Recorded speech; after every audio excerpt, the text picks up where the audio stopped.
Over the years, my family and I have suffered from racism. But what is racism? Racism is treating someone unfairly or badly because of their skin colour, nationality, religion or culture. In Britain, we live in a multicultural society where most people get along in work, at school and in everyday life. However, racism is still a problem in Britain today.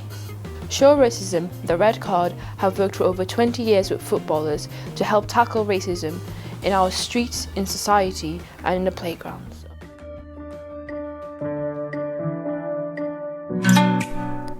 In the 1950s and 60s, Britain needed extra workers. The government encouraged Black and Asian people to come here to work. They often suffered from racism. But why does racism happen and where does it come from? Racism comes from ignorance. It comes from people not understanding other people's cultures.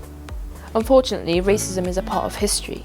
In the past, rich white Europeans enslaved Black people from West Africa in order to make money.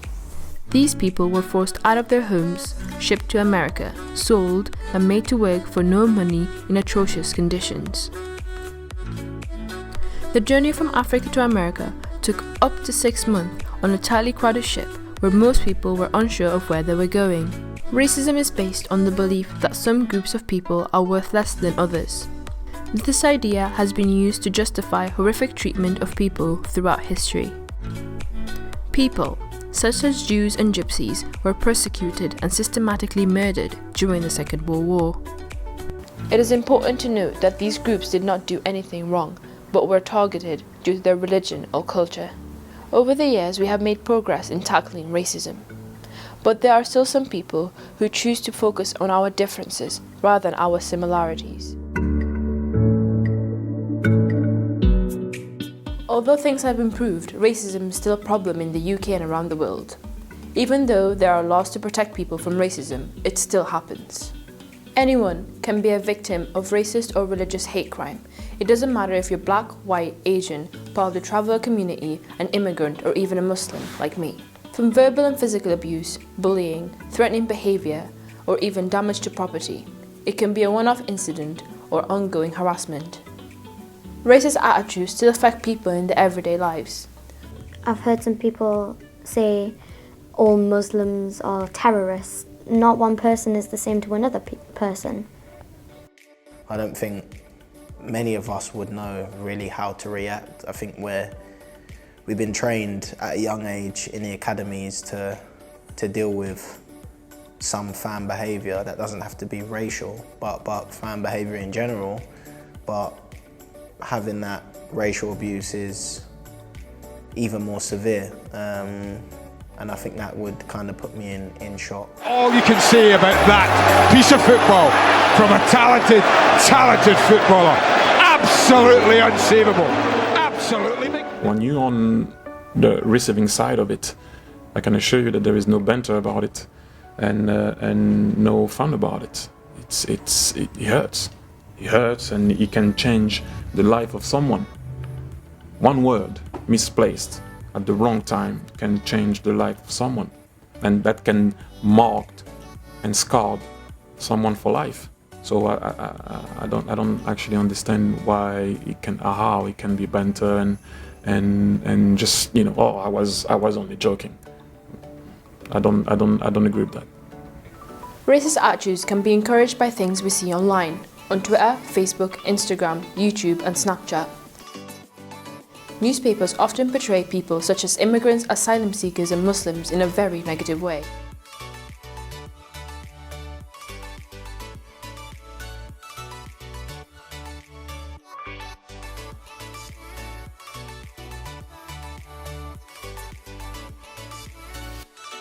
So, why does racism continue? Sometimes older people pass on racist ideas to their children. When you're young, you are more open to opinions and ideas of your family and friends. It's important to remember in these situations to take a step back and make up your own mind.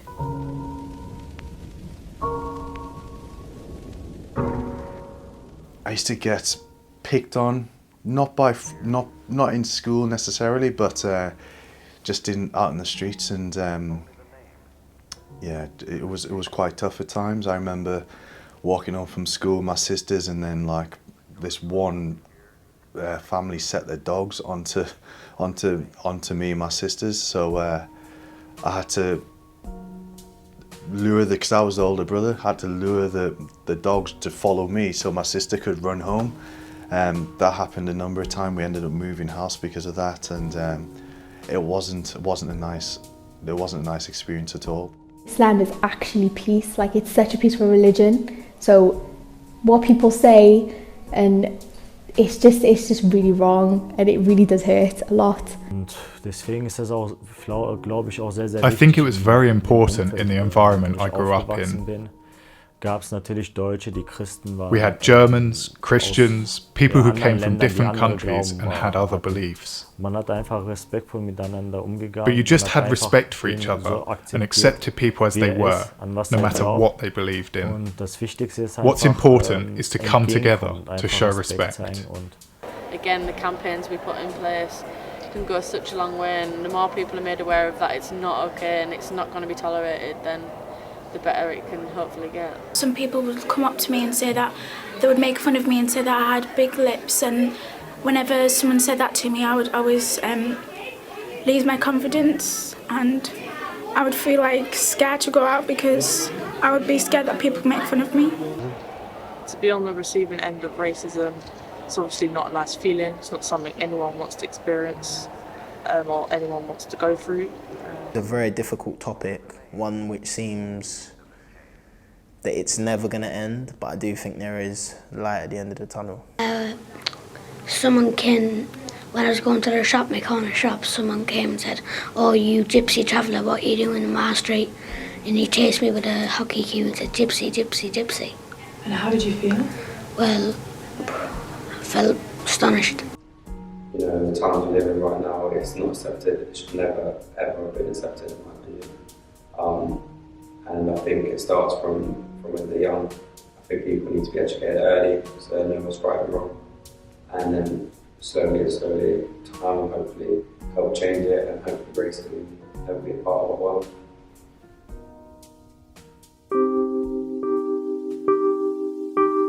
If I had any advice for a young person that was experienced racism, I think, you know, it's important that you don't keep it in.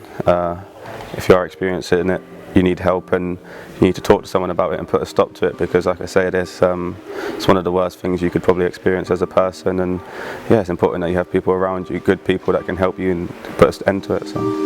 That's a good delivery. That's a very good delivery. Bonus scores. My advice for young people who was to ever experience any sort of discrimination would be talk to someone and don't accept it. First thing is, do not suffer in silence. If someone is suffering from racism, and you know, you especially as a young child, you've got to realise that you didn't deserve it. That's the first point of call. And in realising that you don't deserve it, you must share it. You cannot keep it to yourself. So what I'd like any child to do is to shout that they're not accepting it, and they're not accepting racism, and they're worthy of so much more. I'd probably say to not kind of accept it and just be proud of who you are, whatever colour you are, where you're from, background. Just be proud of who you are, because if everyone was the same, the world would be boring. The advice I'd give to somebody, a young person experiencing racism, is definitely tell someone as soon as it happens, as soon as you can. It doesn't matter who, just to tell an adult, a teacher, a parent, a guardian, anyone, because they'll listen and they'll do everything they can to sort the situation out. And it's better to tell someone than to bottle it up and suffer without telling anybody. So I think that the best thing to do is definitely to tell someone as soon as it happens and report it to an adult. To go.